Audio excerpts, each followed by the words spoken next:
Graça e paz, meus irmãos. Hoje eu quero falar aqui de 3 atributos de Deus para ajudar nós a entender melhor a história da redenção. Apocalipse capítulo 13, no verso 8, fala que o Cordeiro foi morto antes da fundação do mundo. Quer dizer que quando Adão cai, Deus não é pego de surpresa. Ele já tem um plano para salvar e para resgatar a humanidade. Efésios capítulo 1, no verso 4, fala que ele nos elegeu nele antes da fundação do mundo. Então o primeiro atributo é o amor. João 3,16 fala que Deus amou ao mundo e enviou o seu Filho Jesus, para que todo aquele que nele cresce não pereça, mas tenha a vida eterna. O segundo atributo é a sua santidade. Quando Isaías vê o Senhor sentado num alto e sublime trono, ele vê os serafins dizendo, clamando: Santo, Santo, Santo. Ele olha para si e vê o seu estado de miséria. Ele vê o tanto que ele é pecador. Ele fala: eu estou perdido. E ele olha para o povo à sua volta e fala: nós estamos perdidos. Nós somos um povo de um lado impuro. Então, o grande problema da humanidade hoje é porque eles se consideram bons, porque ele olha para a pessoa que está do seu lado, para as pessoas que estão à sua volta, e ele não olha para Deus. Porque se eles olhassem para Deus, eles conseguiriam ver o seu grau de miséria, o seu estado diante de Deus.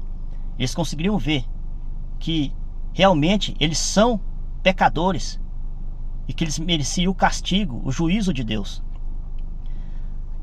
O outro atributo é que Deus é justo e Ele ama a justiça. Então, o que um Deus amoroso, santo e justo faz com pecadores? Aqui entra o grande dilema da história da redenção. Como que Deus salva um pecador sem deixar de ser justo? Porque Deus não tem o culpado por inocente. Nós somos culpados. Nós somos pecadores. Então aqui entra a beleza do Evangelho, que é o quê? Jesus Cristo, a cruz de Cristo.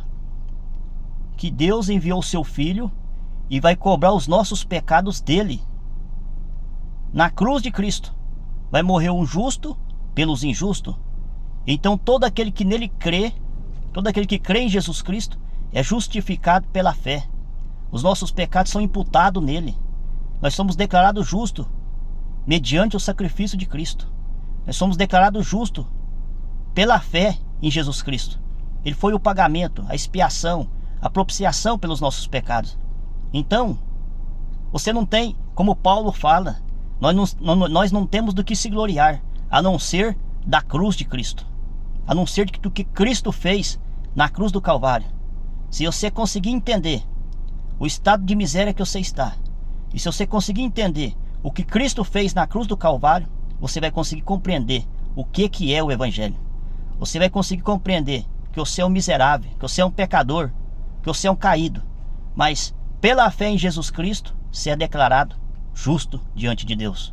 Então, esses 3 atributos ajudam nós a entender melhor o Evangelho.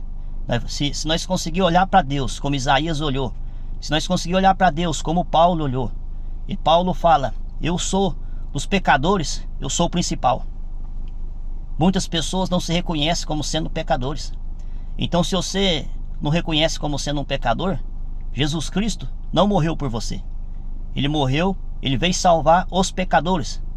Se nós olhar na parábola de Marcos ali, ele falando que ele veio salvar os doentes, porque os justos não precisam de remédio, mas precisam de remédio aqueles que estão doentes, os pecadores. Então ele veio salvar pecadores. Se você não se considera um pecador, Jesus não morreu por você. Ele morreu para salvar pecadores. Tá bom, meus irmãos? Deus abençoa. E aprofunda nas Escrituras, porque os irmãos conhecerão o verdadeiro Evangelho de Jesus Cristo e não serão mais enganados por homens que querem prender vocês em filosofias humanas. Até o próximo vídeo.